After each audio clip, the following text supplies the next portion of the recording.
আওয়ামী লীগ নেত্রী শেখ হাসিনা এবং সাবেক স্বরাষ্ট্রমন্ত্রী আসাদুজ্জামান কামাল ওনাদের এক্সট্রাডিশনের জন্য আমরা চিঠি দিচ্ছি এবং এর পাশাপাশি ওনাদের প্রত্যর্পণ করার জন্য, যেহেতু ওনারা এখন কনভিক্টেড, মৃত্যুদণ্ডপ্রাপ্ত, কাজেই আমরা মনে করি ভারতের এখন বাড়তি দায়িত্ব রয়েছে তাদের ফেরত দেওয়ার জন্য। প্রথমত হচ্ছে, আপনারা জানেন যে অধস্থন আদালত বা আমরা যে নিম্ন আদালত বলি, এই নিম্ন আদালতের যে কন্ট্রোল বা শৃঙ্খলা, কন্ট্রোল এবং শৃঙ্খলা বর্তমান সংবিধান অনুযায়ী এটা হচ্ছে রাষ্ট্রপতির হাতে ন্যস্ত।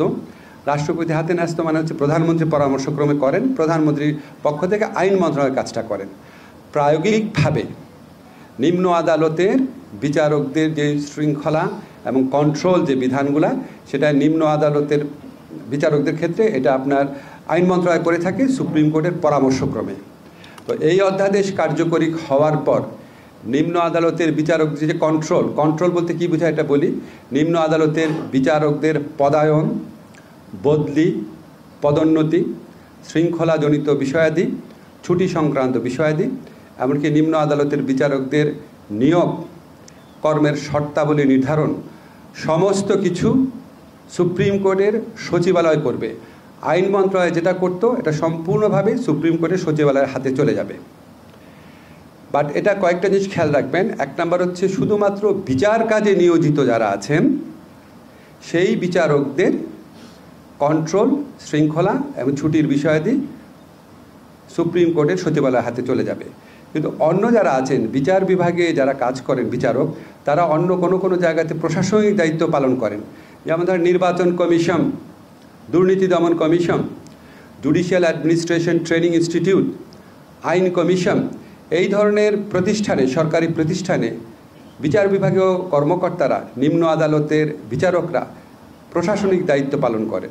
মন্ত্রণালয়ের মধ্যেও ওনারা প্রশাসনিক দায়িত্ব পালন করেন। এই যে প্রশাসনিক দায়িত্ব নিম্ন আদালতের যে বিচারকরা পালন করবেন, ওনাদের কাজের শৃঙ্খলা, ছুটির বিষয়াদি, কন্ট্রোল, এটা কিন্তু আইন মন্ত্রণালয়ের হাতেই থাকবে। শুধুমাত্র নিম্ন আদালতের বিচারক যারা আছেন তাদের কন্ট্রোল, নিয়ন্ত্রণ, তত্ত্বাবধান, শৃঙ্খলা, ছুটিজনিত বিষয়াদি উচ্চ আদালতের হাতে চলে যাবে। উচ্চ আদালত তার সচিবালয়ের মাধ্যমে এই ক্ষমতা প্রয়োগ করবে। এটার পেছনে সবচেয়ে বড় কারণ হচ্ছে, আপনারা জানেন বিগত ফ্যাসিস্ট সরকার আমলে প্রচণ্ডভাবে আমরা দেখেছি নিম্ন আদালতে যারা বিচারক থাকতেন তাদেরকে আইন মন্ত্রণালয় কন্ট্রোল করত। আইন মন্ত্রণালয়ের ইচ্ছায় নিম্ন আদালতের বিচারকরা জামিন দিবেন কি দিবেন না, সাজা দিবেন কি দিবেন না, এই ধরনের সিদ্ধান্ত নিতেন। এমন অনেক অভিযোগ আমরা শুনতাম, এমন অনেক কিছু আমরা দেখতাম। তো এই অবস্থার অবসান ঘটবে এই অধ্যাদেশ পরিপূর্ণভাবে কার্যকর হওয়ার পর।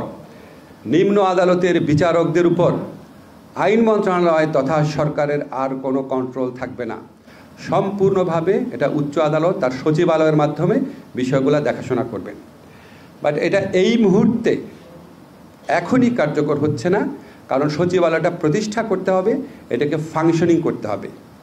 আমরা বিধান রেখেছি সচিবালয় সম্পূর্ণভাবে কার্যকরী হওয়ার পর সরকার সুপ্রিম কোর্টের সাথে পরামর্শক্রমে এই অধস্তন আদালতের বিচারকদের উপর তত্ত্বাবধান এবং অধস্তন আদালতের উপর তত্ত্বাবধান, নিয়ন্ত্রণ এবং শৃঙ্খলার বিষয়াদি উচ্চ আদালতের হাতে ন্যস্ত করা হবে।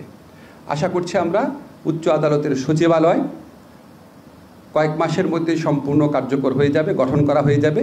এরপর থেকে নিম্ন আদালতের বিচারকদের নিয়ন্ত্রণ, তত্ত্বাবধান, শৃঙ্খলা এবং ছুটির বিষয়াদি সম্পূর্ণভাবে উচ্চ আদালতের সচিবালয়ের মাধ্যমে পরিচালিত হবে। সরকারের আর কোনো কন্ট্রোল থাকবে না। মানবতাবিরোধী অপরাধের জন্য মৃত্যুদণ্ডপ্রাপ্ত আওয়ামী লীগ নেত্রী শেখ হাসিনা এবং সাবেক স্বরাষ্ট্রমন্ত্রী আসাদুজ্জামান কামাল ওনাদের এক্সট্রাডিশনের জন্য আমরা চিঠি দিচ্ছি এবং এর পাশাপাশি ওনাদের প্রত্যর্পণ করার জন্য, যেহেতু ওনারা এখন কনভিক্টেড, মৃত্যুদণ্ডপ্রাপ্ত, কাজেই আমরা মনে করি ভারতের এখন বাড়তি দায়িত্ব রয়েছে তাদের ফেরত দেওয়ার জন্য। বাংলাদেশের মানুষের বিচারের আকাঙ্ক্ষা সেটা পূরণ করার জন্য এই দায়িত্ব পালনে ভারত যেন আমাদের সাথে এক্সট্রাডিশন চুক্তি অনুযায়ী তার অব্লিগেশন পালন করে, সেই জন্য সেটা স্মরণ করিয়ে দিয়ে ভারতকে আমরা চিঠি দিচ্ছি। একই সাথে সাথে এই কনভিক্টেড ব্যক্তিদের দেশে ফেরানোর জন্য আন্তর্জাতিক যে অপরাধ আদালত রয়েছে রোমে, সেখানে আমরা কোনো রকম অ্যাপ্রোচ করতে পারি নাকি সেটা বিচার বিবেচনা করার জন্য আমরা অচিরেই বসে সিদ্ধান্ত নিব।